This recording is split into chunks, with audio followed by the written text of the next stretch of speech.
Hi, welcome to my channel. So pregnancy confirm ಆಗಿದ್ದು 2 ಡೇಸ್ಗೆ ನಾನು ಹಾಸ್ಪಿಟಲ್ ಚೆಕಪ್ಗೆ ಹೋಗಿದ್ದೆ. ಜಸ್ಟ್ 4th ವೀಕ್ ರನ್ನಿಂಗಲ್ಲಿತ್ತು. ಆಗ ಅದು ಇಷ್ಟು ಬೇಗ ಗೊತ್ತಾಗಲ್ಲ, ತುಂಬ ಬೇಗ ಬಂದಿದ್ದೀರಾ ನೀವು. ಬಟ್ ಸ್ಟಿಲ್ ಒಂದ್ಸಲ ಬ್ಲಡ್ ರಿಪೋರ್ಟ್ ಟೆಸ್ಟ್ ಮಾಡೋಣ ಅಂತೇಳಿ ಟೆಸ್ಟ್ ಮಾಡಿದ್ರು. ಅಲ್ಲಿ ಪಾಸಿಟಿವ್ ಏನೋ ಬಂತು. ಬಟ್ ಡಾಕ್ಟರ್ ಹೇಳಿದ್ರು ರೈಟ್ ಕಾರ್ನರಲ್ಲಿ ಟ್ಯೂಬಲ್ ಫಾರ್ಮ್ ಆಗ್ತಿದೆ, ಸೊ ಎಕ್ಟೋಪಿಕ್ ಪ್ರೆಗ್ನೆನ್ಸಿ ಇರಬಹುದು ಅಂತ ಹೇಳಿದ್ರು. ಬಟ್ 6th ವೀಕ್ ಆದಮೇಲೆ ನೋಡೋಣ, ಸ್ಕ್ಯಾನಿಂಗ್ ಮತ್ತೆ ಮಾಡಿಸಿದ್ರೆ ರಿಸಲ್ಟ್ ಗೊತ್ತಾಗುತ್ತೆ ಅಂತ ಹೇಳಿದ್ರು. ಬಟ್ ನಾನು ಅಷ್ಟು ವೆಯ್ಟ್ ಮಾಡಲಿಲ್ಲ. ವೀಕ್ಲಿ ಒನ್ಸ್ ಅಂದರೆ 5th ವೀಕಲ್ಲಿ ಒಂದ್ಸಲ ಸ್ಕ್ಯಾನ್ ಮಾಡಿಸ್ದೆ, ಮತ್ತು 6th ವೀಕಲ್ಲಿ ಒಂದ್ಸಲ ಸ್ಕ್ಯಾನ್ ಮಾಡಿಸ್ದೆ.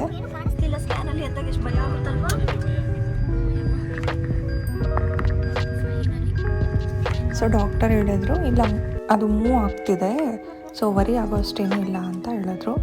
ಸೊ ಆಮೇಲೆ ಪೇರೆಂಟ್ಸಿಗೆ ಹೇಳೋಣ ಅಂತ ಹೊರಟ್ವಿ.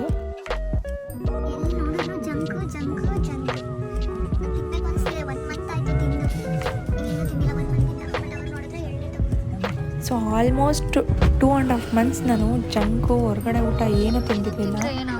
ಒಂದು ವೇಳೆ ತಿಂದರೆ ಹೊರಗಡೆಯಿಂದ ಇಡ್ಲಿ, ಅದು ನನಗೆ ಎನಿ ಟೈಮ್ ಇಡ್ಲಿ ಬೇಕಿತ್ತು.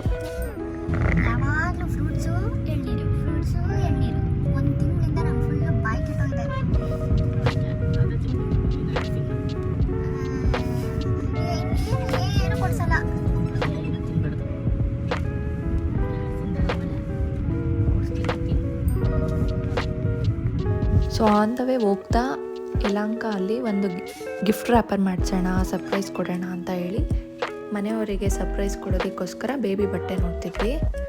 ಬಾಯ್ ಆಗುತ್ತೋ ಗರ್ಲ್ ಆಗುತ್ತೋ ನಮಗೆ ಗೊತ್ತಿಲ್ಲ. ಬಟ್ ಏನಂದರೆ ನ್ಯೂ ಬಾರ್ನ್ ಬೇಬಿಗೆ ಅಂದರೆ ಸ್ವಲ್ಪ ಸಿಮಿಲರೇ ಇರುತ್ತೆ ಅಂತ ಆ ಥರ ಕ್ಲಾತ್ ಸೆಲೆಕ್ಟ್ ಮಾಡಿದೆ.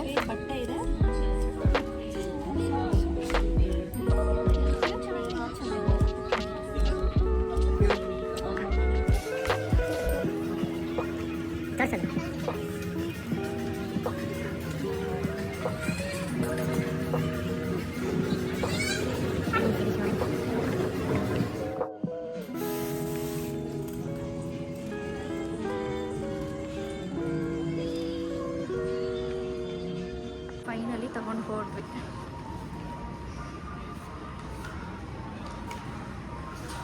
ಆ್ಯಂಡ್ ಪೇರೆಂಟ್ಸಿಗೆ ಸರ್ಪ್ರೈಸ್ ಕೊಟ್ಟಾಯಿತು. ಸೊ ಅದು ಹಿಂದೆ ವ್ಲಾಗಲ್ಲಿ ನೋಡಿರ್ತೀರಾ. ಸೊ 3 days ಅಮ್ಮ ಮನೇಲಿದ್ದೆ. ಡೈಲಿ ವೆರೈಟಿ ಅಡುಗೆ ಮಾಡ್ತಿದ್ರು.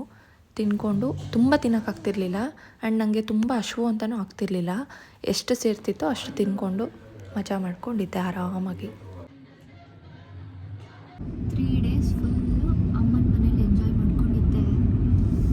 ಈಗ ವಾಪಸ್ ಬೆಂಗಳೂರು ಕಡೆ ಪಯಣ. ಆದರೂ ನನಗೆ ಯಾವತ್ತೂ ಅಮ್ಮನ ಮನೆಯಿಂದ ಹೋಗ್ಬೇಕಾದ್ರೆ ಬೋರ್ ಆಗಿಲ್ಲ ಅಥವಾ ಬೇಜಾರಾಗಿಲ್ಲ. ಇವತ್ತು ಫಸ್ಟ್ ಟೈಮ್ ಏನೋ ಒಂಥರ ಬೇಜಾರಾಗ್ತದೆ. ಸ್ವಲ್ಪ ಬೇಜಾರಾಗ್ತದೆ. ಗೊತ್ತಿಲ್ಲ, ನಂಗೆ ಯಾವತ್ತೂ ಆಗಿಲ್ಲ, ಬಟ್ ಫಸ್ಟ್ ಟೈಮ್ ಬೇಜಾರಾಗ್ತಿದೆ.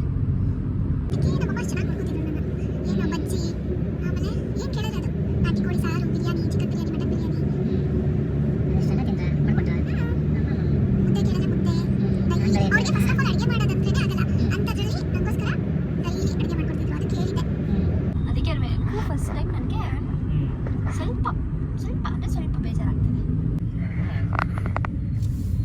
ಈಗ ನಗ್ನಗ್ತಾ ಇರು, ಖುಷಿಯಾಗಿರ್ಬೇಕು, ಟೆನ್ಷನ್ ಮಾಡ್ಕೊಬೇಡ. ಆಮೇಲೆ ಇನ್ನೊಂದು ಬೇಜಾರು ಮಾಡ್ಕೊಬೇಡ. ನಿಮ್ಮ ಮಮ್ಮಿ ಇವಾಗಿಲ್ಲ ಜೊತೆಲಿ ಅಂದ್ಬಿಟ್ಟು ಬೇಜಾರಾಗಿ ಎಲ್ಲ ಇಕ್ಕೋಬೇಡ. ನಾನಿದ್ದೀನಿ, ನೀನು ಬೇಕಾದ್ರೆ ಹೇಳು, ನಾನು ನೋಡ್ಕೊತೀನಿ, ಮಾಡ್ಕೊಡ್ತೀನಿ. ಟೇಕ್ ಕೇರ್ ನೀನೇ.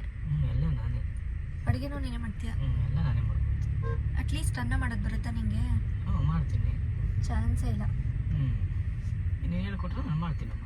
ಹೇಳ್ಕೊಡೋ ಬದಲು ನಾನೇ ಮಾಡ್ಬೋದು. ಏನಿದೆ, ನೀನು ಹೇಳ್ಕೊಡು, ಹಿಂಗೆ ಮಾಡು ಅಂತ ನಾನು ಹಿಂಗೆ ಮಾಡ್ತೀನಿ. Okay, done. ಓಕೆ. ಬಟ್ ಬೇಜಾರಂತೂ ಆಗ್ತಿದೆ ಅಷ್ಟೇ. ಆ್ಯಂಡ್ ವೀಕ್ಲಿ ಒನ್ಸು ಚೆಕಪ್ ಇರ್ತಿತ್ತು. ಸೊ ವೀಕ್ಲಿ ಒನ್ಸ್ ಹಾಸ್ಪಿಟಲ್ ಹೋಗ್ತಿದ್ದೆ.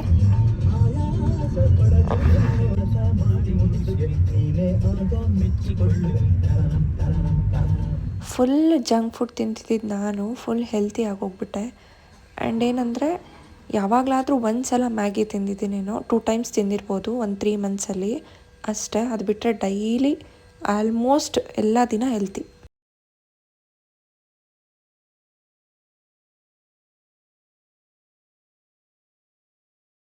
ಸೊ ಎವ್ರಿ ಇಯರ್ ಮಾಡೋ ಥರ ಈ ವರ್ಷವೂ ಸತ್ಯನಾರಾಯಣ ಸ್ವಾಮಿ ಪೂಜೆ ಮಾಡಿಸಿದ್ವಿ ದೇವಸ್ಥಾನದಲ್ಲಿ.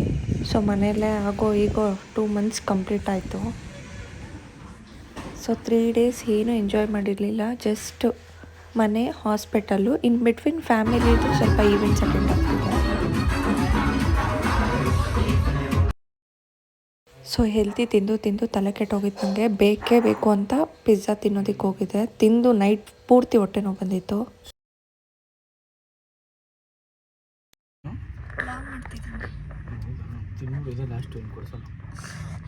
ಯಾಕೆ ಅಷ್ಟೊಂದು ಕೆಚಪ್ ಬೇಡ ನನಗೆ.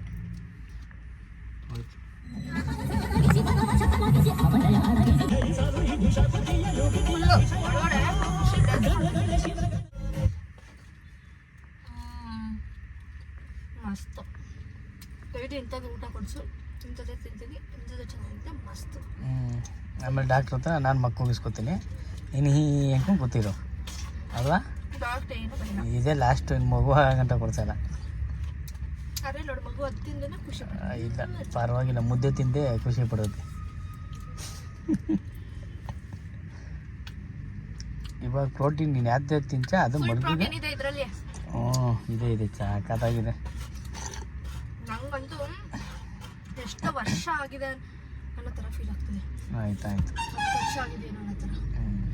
ಇನ್ನೂ ಇದೆ ಎಷ್ಟೊಂದು, ಆದರೂ ಕೊಡ್ತಾ ಇಲ್ಲ. ಒಂದೇ ಒಂದು ಬಾಕ್ಸ್ ಮಾತ್ರ ತಿನ್ನಕ್ಕಿದೆ. ಮತ್ತೆ ತಂದಿರೋದೇನಕ್ಕೆ ಅಲ್ಲ, ಬೇರೆಯವ್ರಿಗೆ, ನಿನಗಲ್ಲ ಅದು. ಅದೇ ಫಸ್ಟ್ ನನಗೆ ಕೊಡಬೇಕು, ನಾನು ಜಾಸ್ತಿ ದಿನ ಆಗಿರೋದು, ಅವ್ರಿಗೆ ಇನ್ನೊಂದು ದಿನ ಕೊಡಿಸು. ಆಯಿತು, ದೃಷ್ಟಿ ಇಷ್ಟ ಆಗುತ್ತೆ ಸಾಕು.